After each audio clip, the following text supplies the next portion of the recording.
lunatic in a mask just tried to kill us. How cool is that? I mean, it's scary, obviously, but how cool? Ah! Hello, ladies and gentlemen, and welcome to the Wasting Time Podcast. We are your time wasters, Chris and Gray. This is our second time doing this episode. We had a nice little back and forth, but Gray forgot to record. I was retarded. Yay! Oh boy, this is why you watch. Because we are stupid people. Anyway, I already said that I'm Chris and he's Gray. You should know that by now. Today we are going to be talking about something a little bit different because it's not Naruto or Edge of Tomorrow or All You Need Is Kill. So it's automatically different. Yay. It's a 100% American production. Yes, it is. And it takes place in a kind of Japanese setting, though. Kind of. San Francisco. So, like, half and half? Yeah, a little half and half. It's half American, half influence. Which I guess is a 75-25 split at that point. Yeah. Maybe we should actually say what the name of it is. They should know. It says it in the title of the video. I apologize. We are actually going to be talking, if you haven't read the title of the episode yet, or haven't seen Gray's fantastic title card that doesn't exist at the time of this recording, but will when you see this video. We are talking about Big Hero 6 today. We both saw the movie, which is why we're talking about it. I guess that goes without saying. It'd be weird if only one of us had seen it. Yeah, and we were trying to do I don't know. episode. I think that might make for an interesting podcast. It's like today we're going to be talking about Big Hero 6. Gray's seen it and I haven't seen it. I think it's great. But no, we both saw the movie pretty much. Yeah, I saw it like the day it came out because I had to. Because good movies like that don't come around very often. And yeah, I knew it was going to be good because I am clairvoyant. Well, I didn't see it until the weekend after because I saw Interstellar that week, and that movie's so long that doing a double feature with anything else isn't really feasible. A possibility. Yeah. That'll be something we talk about when I eventually see that movie. As of this recording, I still haven't seen Interstellar. But yeah, today we're going to be talking about Big Hero 6, what we liked, what we didn't, things like that. I have been kind of racking my brain all day today trying to figure out like any sort of gimmick I could do for this episode of the podcast, like where we had Naruto. The gimmick was we talked about all of it. And with Edge of Tomorrow, we had something to compare it to with All You Need Is Kill. But Big Hero 6, I think it's safe to say that neither of us have read the comics that it's based off of. Nope. No, so we can't compare it to that. And it's just pretty much going to be us kind of talking about what we liked, what we didn't, characters, fun shit like that. Maybe I'll come up with something good because I'm super quick on my feet. Just a fun freeform discussion this week. Yep, so if you like fun free-forming discussions, then you'll like this episode of our podcast. I'm a good host. I just wanted to put that out there. The host with the most. The host, yeah, I almost said the hostess with the mostest. That is not me. That does not describe me at all. But let's start talking about Big Hero 6 by talking about Big Hero 6. Instead, we're gonna start off by talking about the little shorts that played before the movie started, which is called Feast. And I thought Feast was super fucking adorable, and I loved it. Oh, it's very cute. It's the dog is adorable. Yep. The story is really charming. Yeah. I really like these shorts that don't rely on any dialogue, so it's all visual storytelling. Right. And I think that was so good, like how it was able to get across. I mean, I wouldn't really say it was like a complicated story, but the fact that it was able to get it across without like saying one word, I think was. Well, that's not true. There's a little bit of dialogue where the dude is just like, "Oh my god, what's this fucking dog doing?" But you know, I think that's okay. Yeah. It was minimalist. It I liked it. Yeah, you would have known what was going on even if there wasn't any dialogue there. Right. Uh, but one complaint I do have about it is this isn't really Feast itself's fault, other than like it's more kind of a trend with these shorts, is that they're all kind of the same story because they're all these cutesy, like Paperman. They're all these cutesy love stories told just in different ways, and I kind of wish they'd start doing something a little different. What do you have in mind? Well, just, like anything. Like, you look at Pixar's shorts, and they're all different things, like, radically different. Yeah. Like the one Like- with the dude playing chess with himself, and he tries to trick Yeah. himself by giving himself a heart attack. Yeah, like, That's a stuff like fun that. one. I always I don't know, I remember just- that was the one that played before A Bug's Life, and it's just the noises that the old man made. He would just he That's was a really good one. defeating himself in chess. That's actually a really good one, but yeah, I'd just like to see a little more storytelling invention, because there's plenty of animation invention going on in those shorts. Yeah, definitely. Like, I mean, I don't think that dog could have been any more goddamn adorable. Oh no. I was like, that it would have been interesting though. Is like if it works because it's like a little dog and it's like a little adorable, like almost, what is it, like a Boston Terrier almost, It looks kind like of. it looks like one. It's a Yeah. little smaller. It'd be funny if like it was like some fucking massive dog. Like Yeah, a that would be like a fucking Newfoundland. That'd be that would funny. be- It's like he's jumping all over the table and he's just shaking the house to its foundations. That But- dog, in reality though, that dog would have died. Yeah, That but dog would not be alive. if it was bigger, it would have been a bit too much like Marmaduke. Yeah, a little bit. But seriously though, if you've watched Feast, if you're really incorrigible, don't take it to heart, because if you have an actual dog and you feed it all of that stuff that consistently, your dog will die. Yeah, don't imitate the things you see done in cartoons, kids. Yeah. That's no good. Don't be dropping anvils on people. Don't hang out in dryers. It's no good. Well, Sonic is the one cartoon character you can imitate. You gotta go fast. Yeah, and you gotta do all the things Sonic says with a Z. And an E. SEZ. Sonic says. Maybe we should talk about Big Hero 6.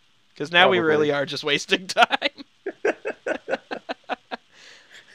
Congratulations if you subscribed for this. Oh, I hope people did. I hope so I hope too. this brought in Yeah. new viewers. Yeah. That it's probably not the case, but you know what? I hope so. Anyway, let's talk about Big Hero 6. I think it's safe to say, again, this is another one where we both liked the movie. Yeah, So we'll start kind of like we did for Edge of Tomorrow. Let's start by giving a brief, like, spoiler-free synopsis. And I'll say this right now: we're gonna give the synopsis of the movie, and if you're interested, based off of that synopsis, make your decisions for yourself whether or not you want to see it. But after we give this synopsis, the spoiler warning is officially up. So, Gray, if you please, hit us with a synopsis. okay. Big Hero 6. It's the story of Hiro, what's their last name? Hamada. Hiro Hamada, and his brother Todashi. And his brother creates this robot called Baymax that's designed to help people. It's like a medical robot. And Todashi wants Hiro to take his learning more seriously and go to this prestigious robotics school. And Hiro's not really interested. He'd rather just like fight robots in underground fighting tournaments. But soon he ends up taking more of an interest in the school, and he decides to go.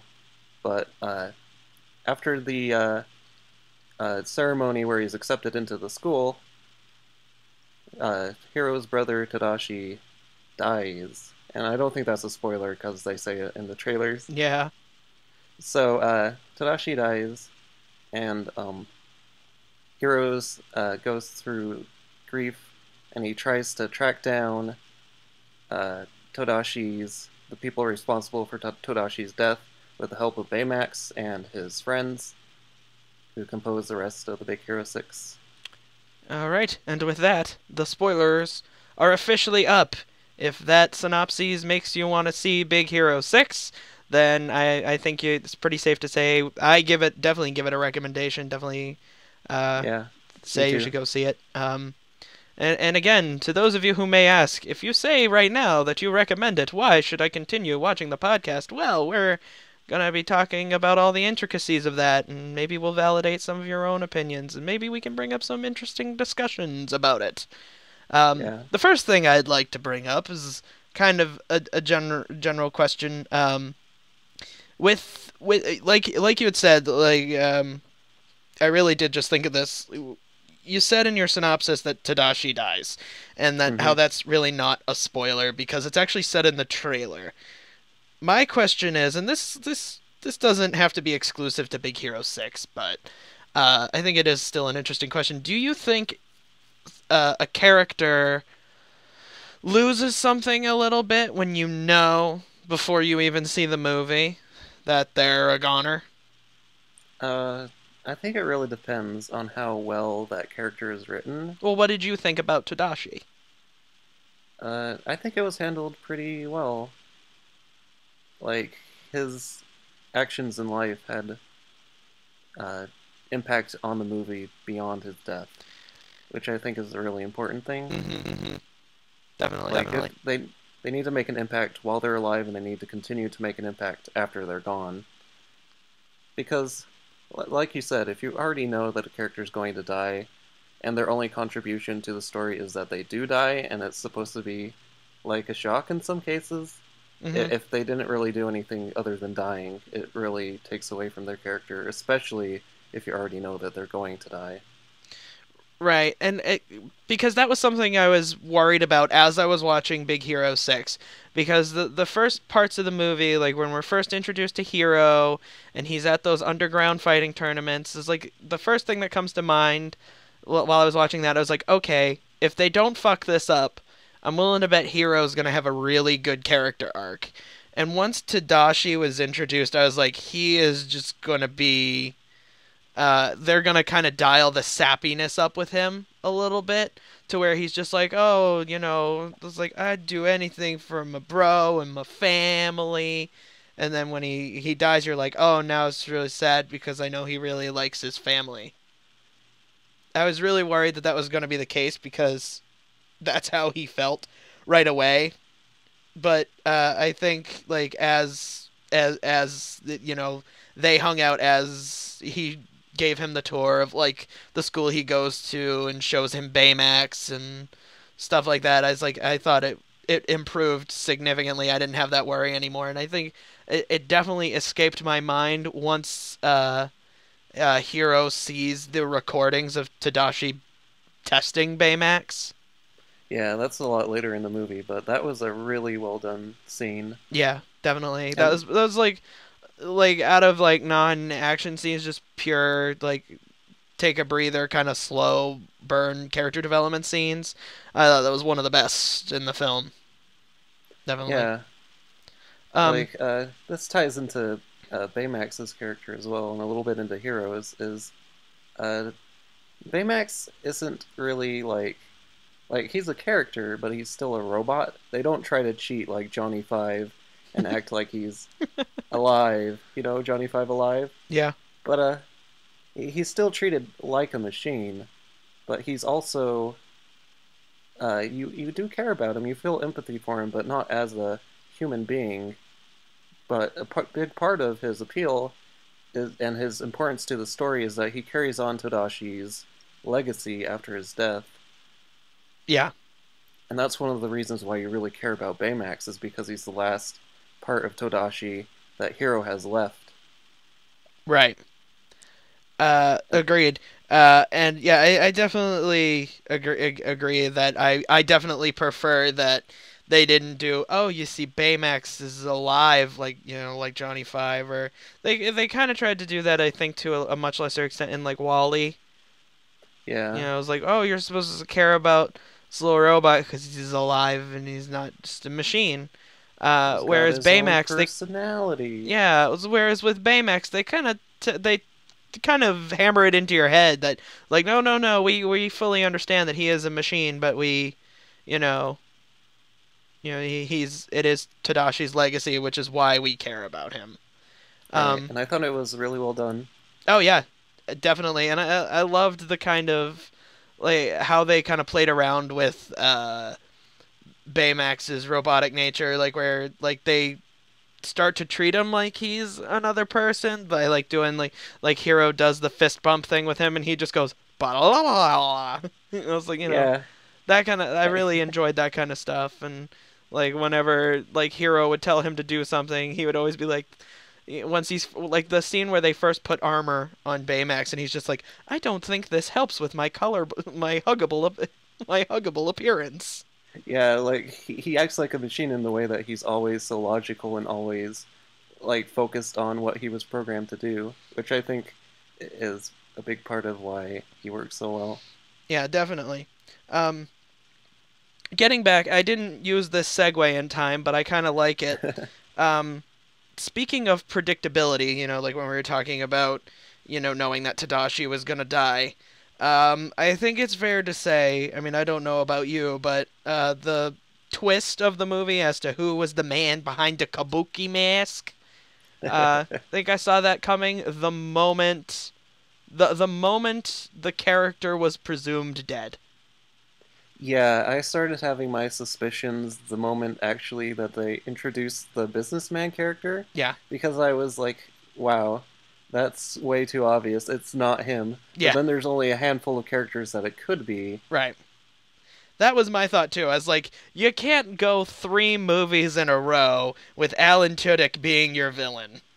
It just doesn't work. But maybe, like, this was actually another thing that I was thinking about. It brings up potentially an interesting question. You and I, we've both seen and read and played a lot of different things. I think it's safe to say. Right. As such, we've seen a lot of tropes used over and over, and I feel like this is, like, the 3rd time in, like, just a very short amount of time that I've seen a twist where the main villain is the first person who's killed off. Yeah, that's a good point. Because, and, like, I'd give you the examples, but that would spoil them for other people. I think, let me think if any of them are really safe. Yeah, well, I'll say Doubt. Like, I read a manga series called Doubt. I don't think anybody probably... who's listening to this right now has read Doubt, and if they have, I doubt they're on their first chapter where they're like, "What the fuck, man?" Also, the other thing that I'm thinking of was at least released this year, so I won't give that one away. You're just gonna have to guess.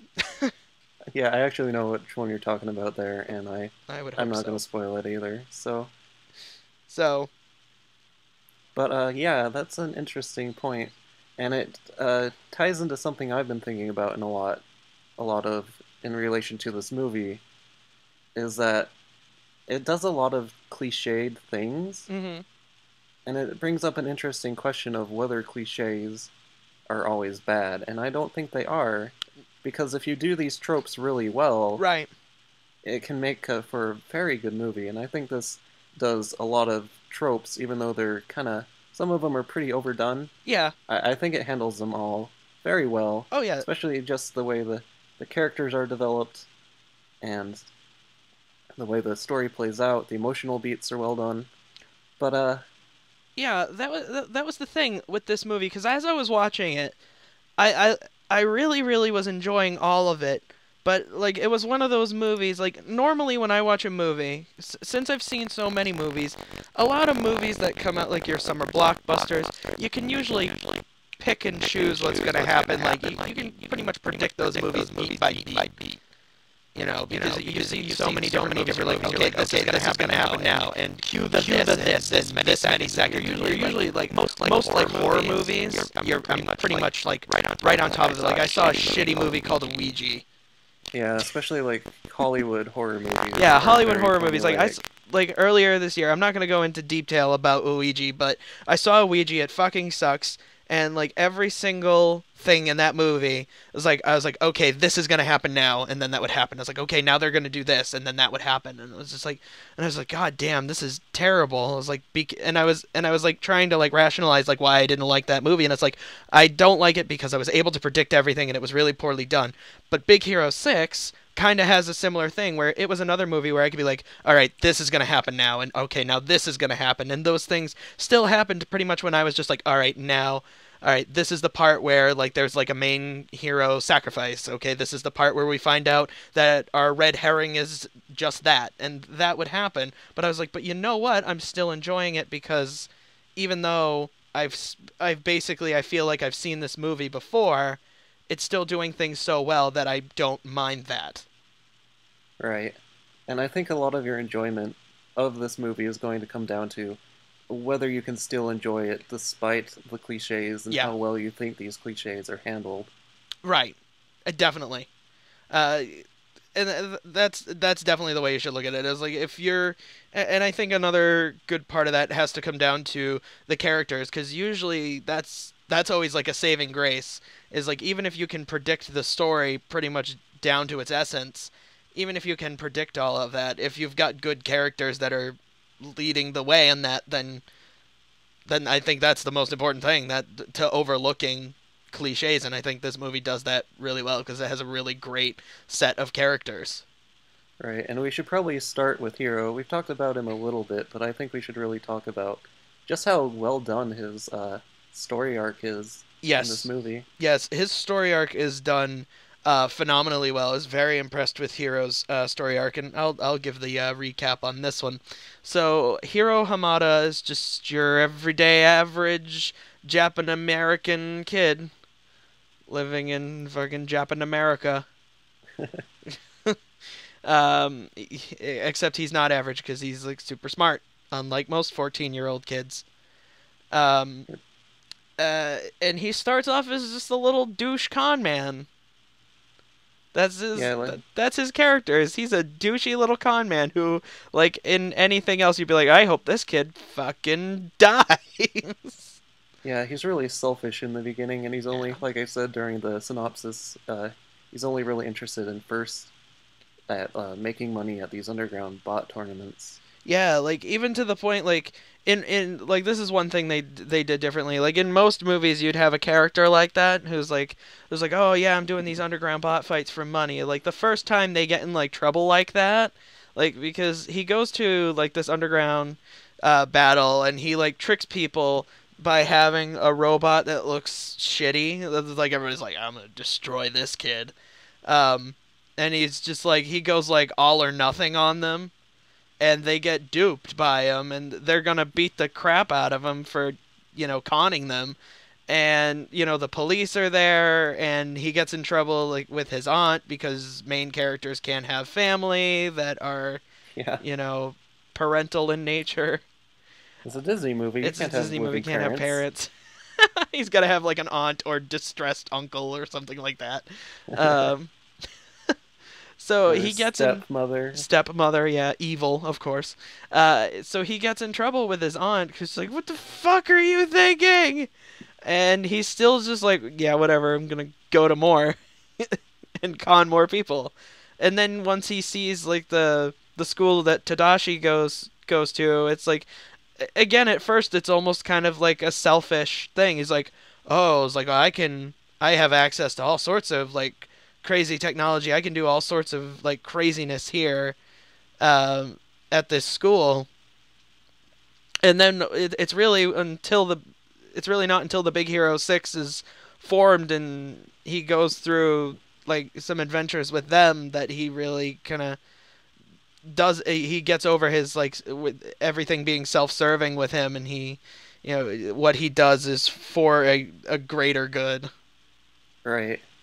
And a big part of that transformation is not exactly Tadashi's death, but the grieving process of Tadashi's death and like getting over it and learning to move on. Yeah, I was about to say, not really getting over it, but more. Yeah, not really getting over it, but more learning to accept it. Learning to accept it and learning to carry on Tadashi's legacy in a way that also fits his personality. Right.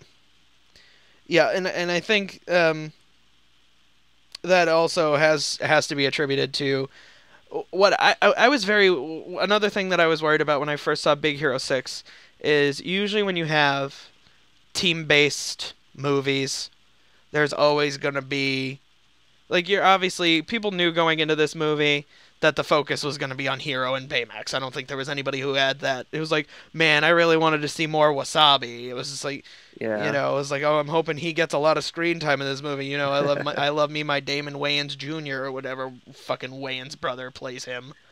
You know, these beloved characters that everybody knows in the Big Hero 6 that aren't going to get a lot of screen time because it's all Hero. Yeah. Like, I had that worry that there were going to be, like, all these characters were going to have one trait, and they were going to have maybe a few lines apiece. Like, they'll be introduced as if they're going to matter, and then they won't. But that wasn't the case. I think they did the side characters really well. Like, they had more than just one personality trait. They were more than just a silly nickname. Right. And, like, I think there's still a valid complaint in that it focuses too much on Hero, but I don't think it. But it's called Big Hero 6. Yeah. but it's still mostly Hero's story. I know. But that's a pun. Everybody else though, they're definitely well handled, I think. It's not called Big Go-Go 6. Yeah, that's true. Well, it's not called.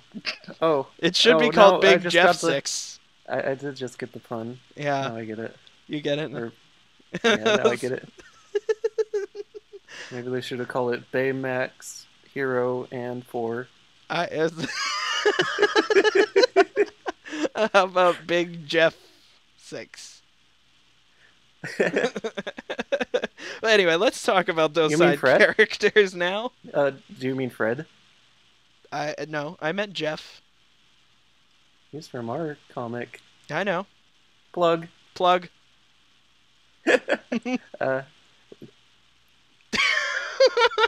Torchbearers.wordpress.com. Read. Yeah. No. I was gonna wait to the end to do that, but yeah, read our comic because we're cool. That's why we're talking about Big Hero 6, is so we could plug our own superhero comic.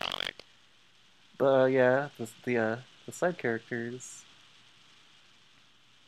They've all got their cool quirks. They're not like just one-note dudes. Yeah, and I like that. And you know, we bring up. I think I am not gonna speak for both of us because maybe you're different. But my favorite was of the side, the other members of the team. I think Fred. Yeah, Fred was the standout. But the one thing about him was I was worried at first that he was just gonna be the obnoxious... T.J. Miller character. Yeah, I thought he was just gonna be like an obnoxious kind of like comic relief dumb guy. Like to a small extent, he kind of was. But he's not annoying. Yeah, like, and it's funny too because he's played by T.J. Miller, who basically played the exact same character as Fred. He played in Transformers 4, just the kind of like goofy comic relief guy who just says weird things. But in Big Hero 6, that fits in, whereas in Age of Extinction, it's just like, oh, this guy I would probably shoot this guy if I knew him in real life. Whereas Fred seems like an actual person. He fits in a lot better in this cartoony Disney movie about superheroes than he does in the cartoony movie. Robot movie. Well, the problem with those movies is that they're trying way too hard to be serious and dark. while also having comic relief. while But looking that's like cartoony. another discussion. Yeah. Oh god, yeah, the Transformers franchise. That'll be a discussion one day. But yeah, I think I definitely liked Fred. I thought he was funny. You know, this was a role that was perfect for T.J. Miller, and the rest of the cast did pretty good too. Like, you know, I'm always leery of any Wayans family member in anything except for Requiem for a Dream. Yeah, but that character is cool. Yeah, Wasabi was pretty cool.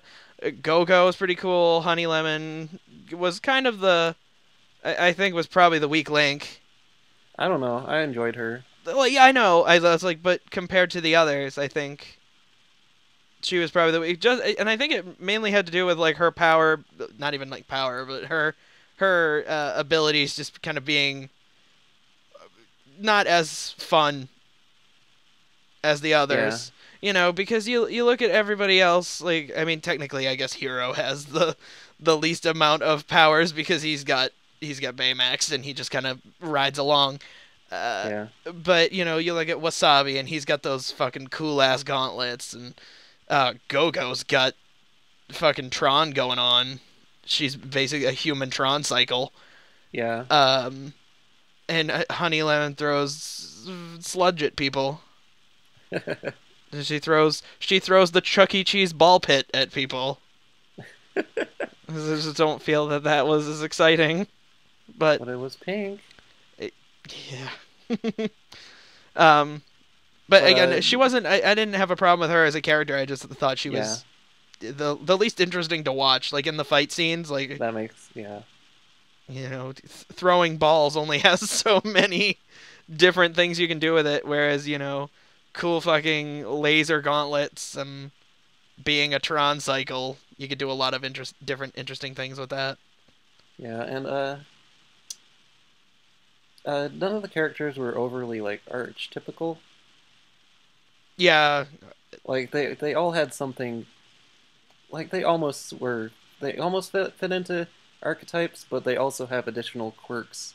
And character depth to them that makes them unique. Yeah, and that's what I think stood out about Big Hero 6 over a lot of other team-based movies, is that whereas, like you mentioned archetypes, that's definitely something you see in a lot of other movies like this, where, you know, they have other characters, but they really want to focus on like a couple of them specifically, so the others are just like, they have like one trait, they show it for maybe 5 minutes of screen time, and then they just move on, and they end up being in the big team battle at the end. But with this, like, everybody had those extra quirks, and I think it makes you like them a lot more as characters.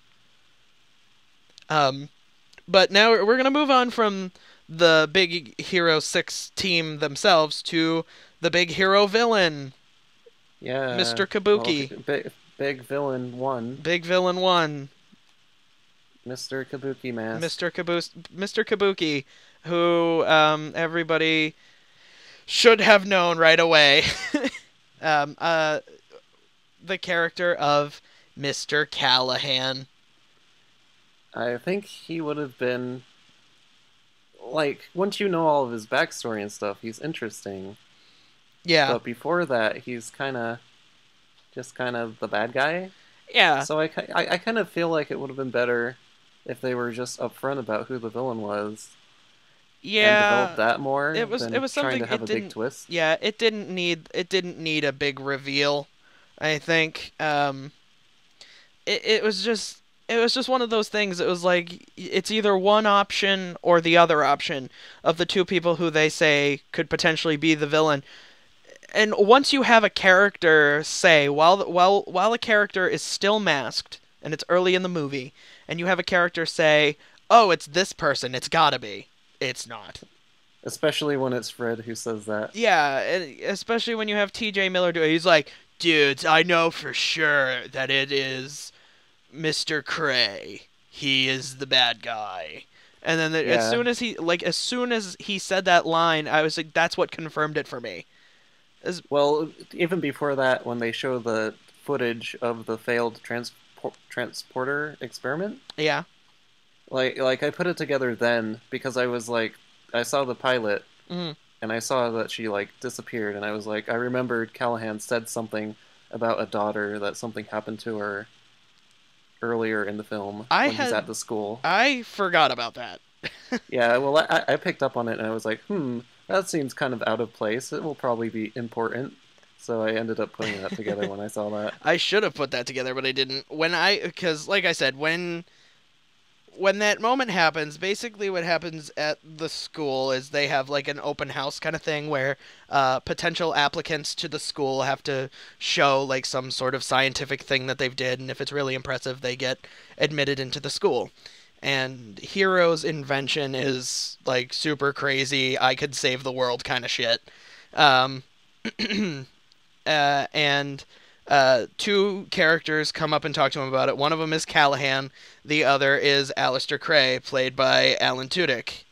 And they're both talking about it, and Cray is just kind of like a super sketchy businessman, and Callahan comes up to him and he goes, he's only in it for the money, not the scientific discovery. Yeah, and it's that just was like, the other thing. And I was just like, okay.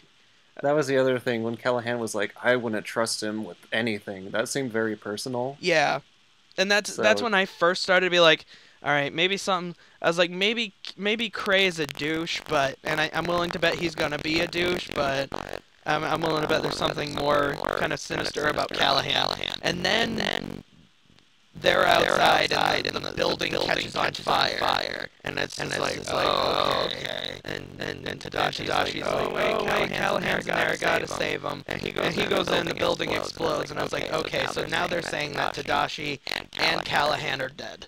And I was like, the villain, I was like, I don't think they got the balls to make Tadashi be the villain, because that wouldn't make any sense.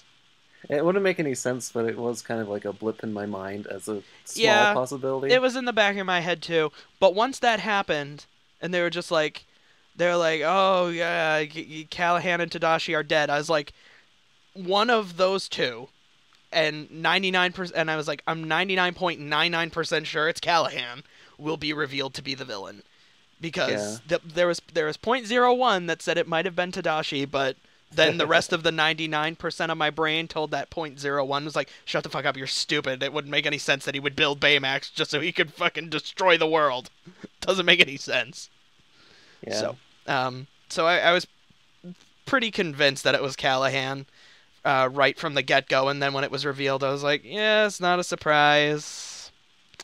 And Not then really. once his motivations are revealed and the kind of personal vendetta he has is explained, I liked it a little bit more, but I was still, in the end, in their final battle, kind of like disappointed a little bit with him, because it was at that point where he seemed like he wasn't even going based off of motivations anymore. It was just, I'm the villain I have to destroy. Right, here's the big villain fight set piece at the end. Yeah, he was just like, it's like he knew. He was like, I'm the villain, there's got to be a big villain fight. So, sorry, even though what you're saying makes sense, hero characters, I can't listen to you because I'm the villain. Yeah, I did like his, one scene there I did like was his confrontation with, like, Cray, personally. Yes, I like that. Like I said, his personal vendetta, once all that is revealed and they kind of show that as they're getting to the big finale set piece, I did like that, but once it gets to a moment where there should be, like the finale of an arc where a character kind of has a change in outlook.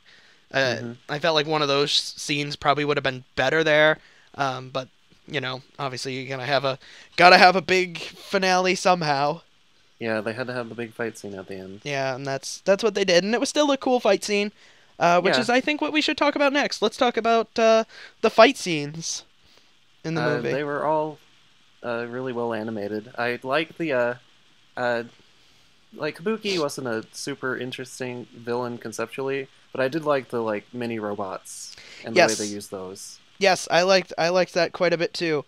I agree. I thought they were well animated, and like I said, I thought they made good use of everybody's abilities, Right. which is usually, like, I find, and I mean, this is actually another good opportunity for us to plug our comic book.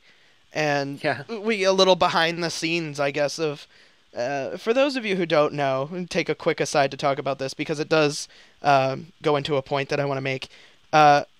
Gray and I, we make a superhero comic book called Torchbearers, which you can read at www.torchbearers.wordpress.com. Torchbearers comic. Torchbearerscomic.wordpress.com. I'm a good person. I'm a good host. We make that comic, and there's a team of hero characters, and they all have very different powers. And I write, and Gray does the artwork, and you can enjoy that artwork if you just support it and all that shit. And there's plenty of scenes that we've come up with for different arcs that we have that we're writing and that we're developing, where there's fight scenes between characters, and when you have more than one character, and you have all these different powers, like sometimes like the hardest part is coming up with kind of new and interesting ways with like when you have different fight scenes with the same characters. Like sometimes it's easy to just say, all right, well, I'll just put him with a different character, and that gives you new possibilities. But sometimes you're writing scenes where the same character is there, and now you have to come up with newer ways to do that. And I thought, and I was like, I can understand how difficult that is. To have the same powers, have the same powers accessible to you, and to try and make them interesting while still keeping it familiar. Right, and they have this great moment in Big Hero 6 during that final fight scene where they've all been basically trapped by the miniature robots. Yes. And it's like, Hero remembers something that Tadashi told him earlier in the movie, and he's like, everybody needs to think about this situation differently and turn everything on its head. So at that moment, they have to like come up with a way to use their powers differently than they have in every other scene in order to escape. Right. And, like, the silliest one is Fred, of course. Because he's like, oh no, I'm trapped. Wait a second. He's being pulled apart. He's like, I'm being pulled apart. Oh no. And he's like, wait a minute, I'm in a suit. I could just pull my arms out. Yeah. Oh, that was wonderful. But yeah, that's the kind of thing I'm talking about, is like, they're able to do different things with the powers and kind of do like little team up things with their powers. And still have it feel like, okay, yep, this still fits within the kind of accepted rules of those powers, while still feeling fresh, which actually also kind of leads back to our first episode. Instead of just having the characters pull something new out of their ass, like, oh, yeah. I never knew I could do this before, but now I can.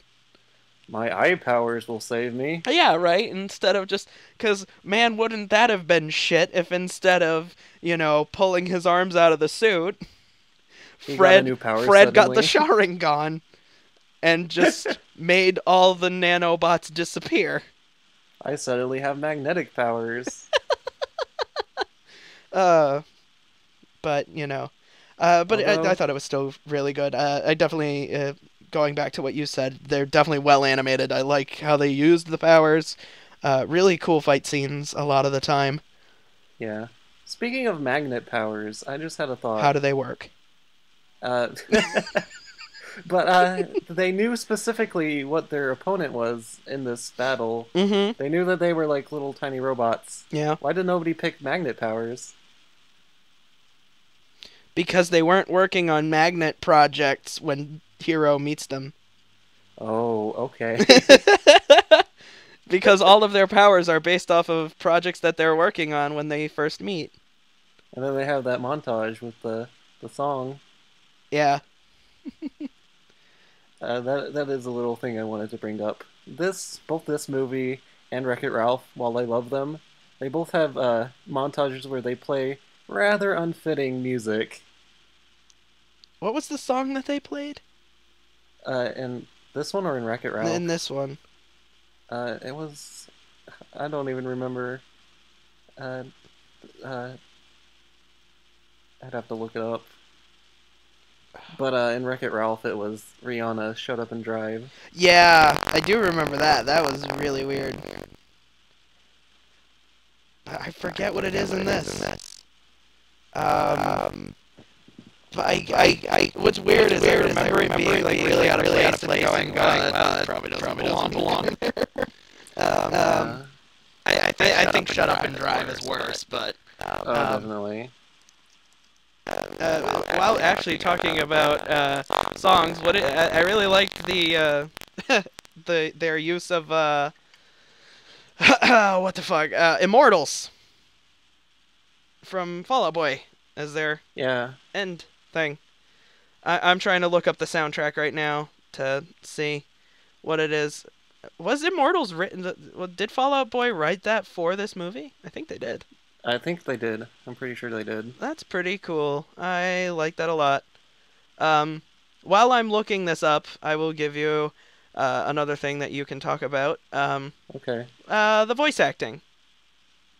I thought it was all well done. You're gonna have to Good talk a job to little bit everybody. more than that. Okay. You have to say a little bit more. I'm still looking. My favorite was Baymax. He had a fun robot voice. He was. I like his politeness. Yeah. Oh, is That it was- Eye of the Tiger that you're talking about? No, they don't use Eye of the Tiger, and Yes, they do. they do. Yeah. Well, maybe that was it. They use that. It's only an instrumental, but they use it.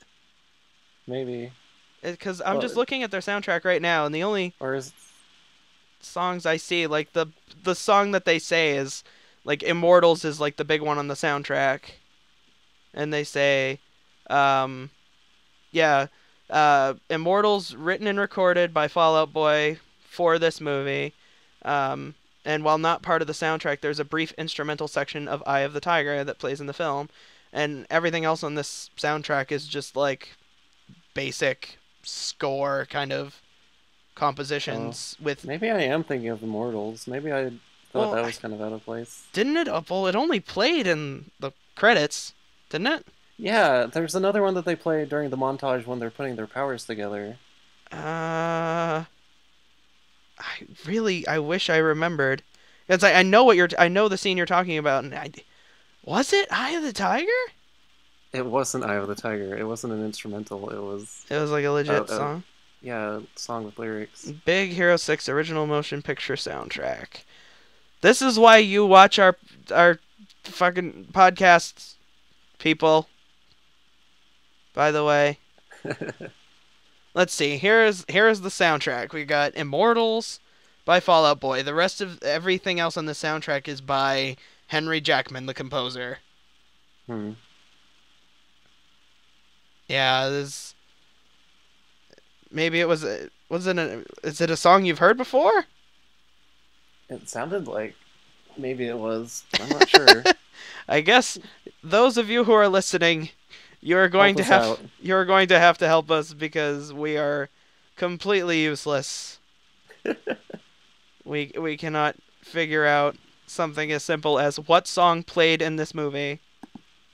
I like that I was like, oh, this is just a little tiny thing I wanted to bring up for a second, and it spiraled into this big Not- clusterfuck. Not tiny anymore, buddy. Look what you've done. Now it's a real mystery. It's a real wee snaw.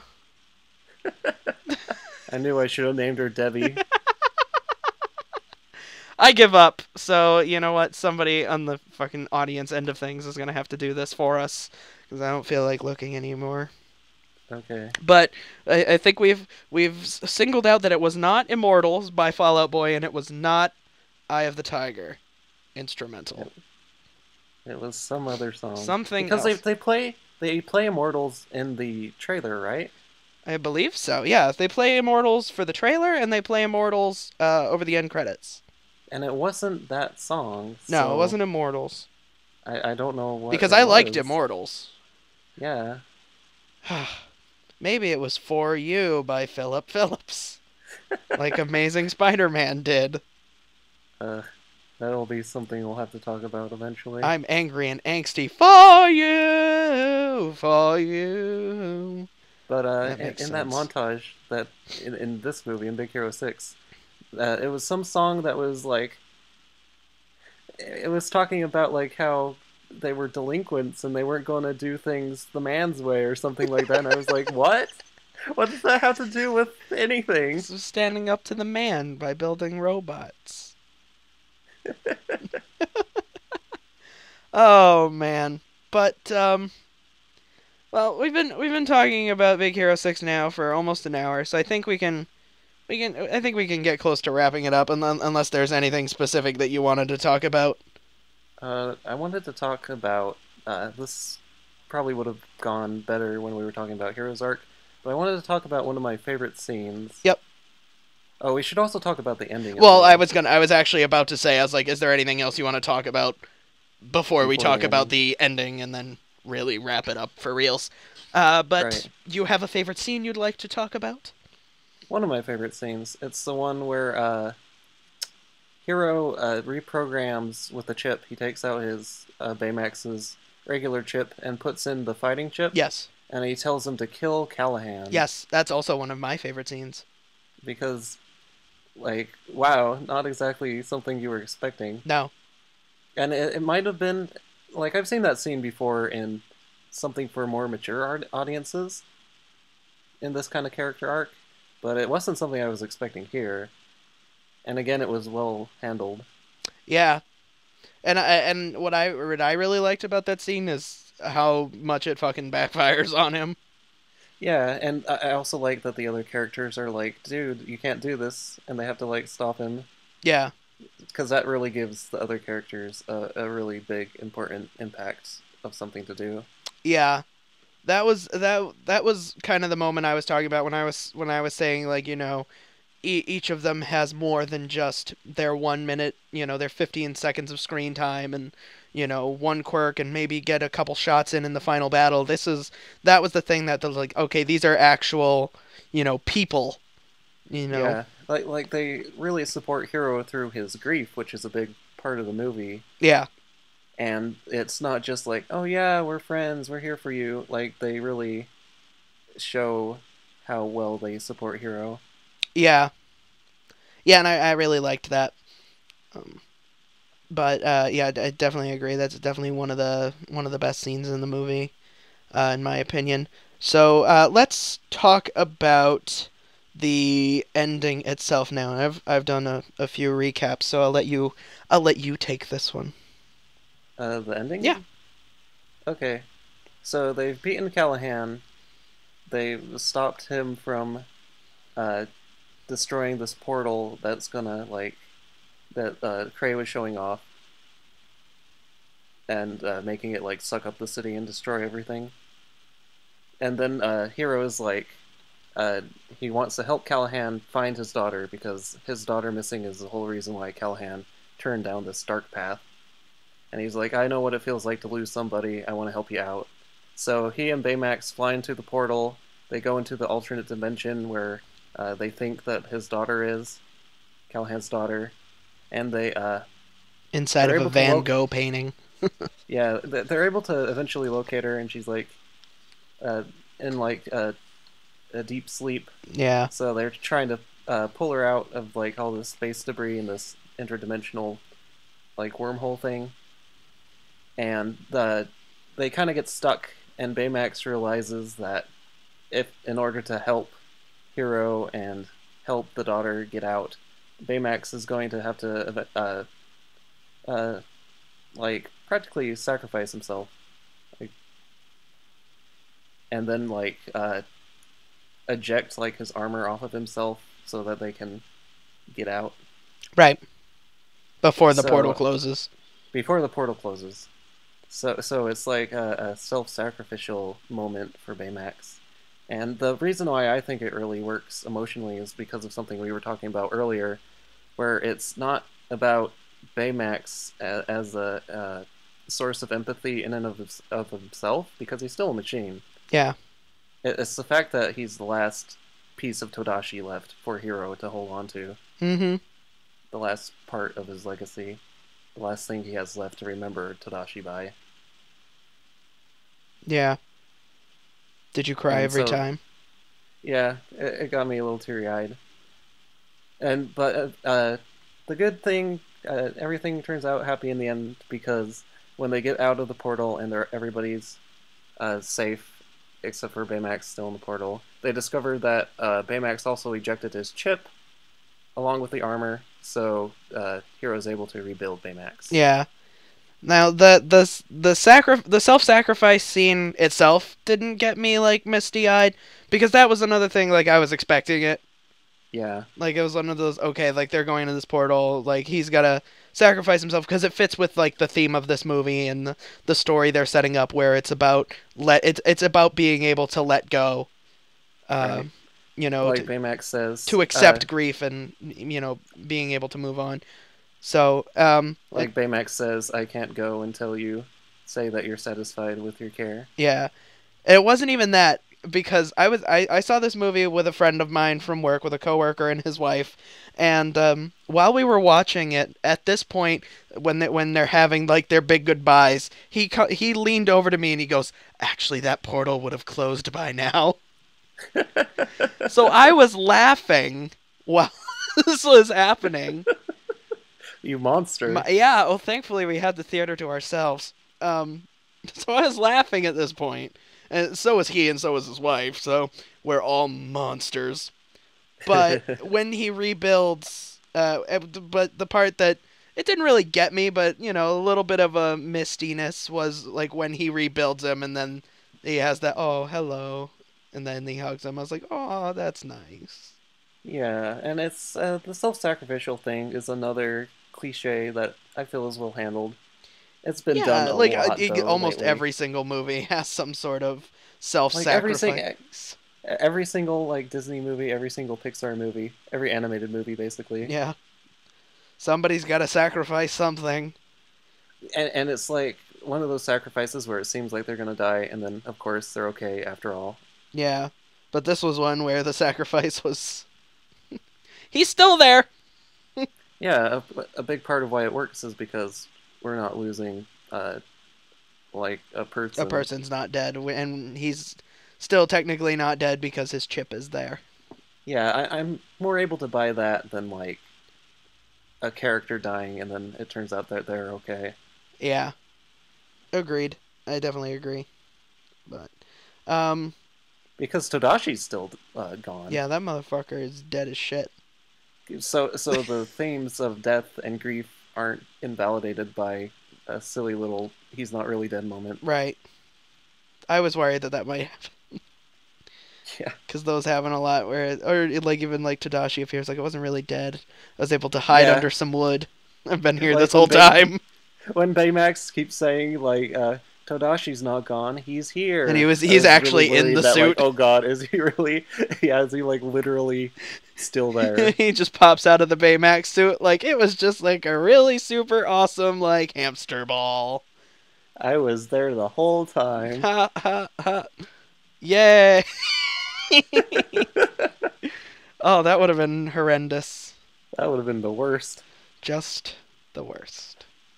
But well, that's do you have anything else you want to say about Big Hero 6 before we wrap this up? I think we covered pretty much everything. I think we did too. I think we did pretty good with this one, even though we started off kind of rocky with our not really knowing what to do. Yeah, and also our weird segue into trying to find a song that apparently doesn't exist. Yeah, well, I will probably not find it. I'm still leaving that one up to the audience. But unless you've got anything else to say, I think I'll wrap this one up. Okay. All right. So, thank you guys for watching. If you have, that's great. We appreciate you watching and listening to our podcast. If you enjoyed it, please give us a like, favorite, thumb, whatever the fuck YouTube uses. I forget. It's thumbs right now. Is it thumbs? Well, give us a thumb up. Leave a comment as yeah. well if you want to, I guess. I don't know. Show your friends. Yeah, show your friends. Do that. Show your enemies. Show your enemies. Maybe they'll like us. Maybe they'll kill you because they don't like you because you're enemies. Stands to reason, I suppose. All right, let me try this again. Thanks for watching. Give us a thumb and a comment. if you want to keep up with the show or keep up with us, follow us on Twitter. I'm at ChrisTheNerd92. He's at RealGrayBob. We've mentioned it a couple times, but if you want to check out the comic book that the two of us are working on, we're still in the very early stages, so we're still kind of posting the first issue. We're posting it kind of like page by page as they're done.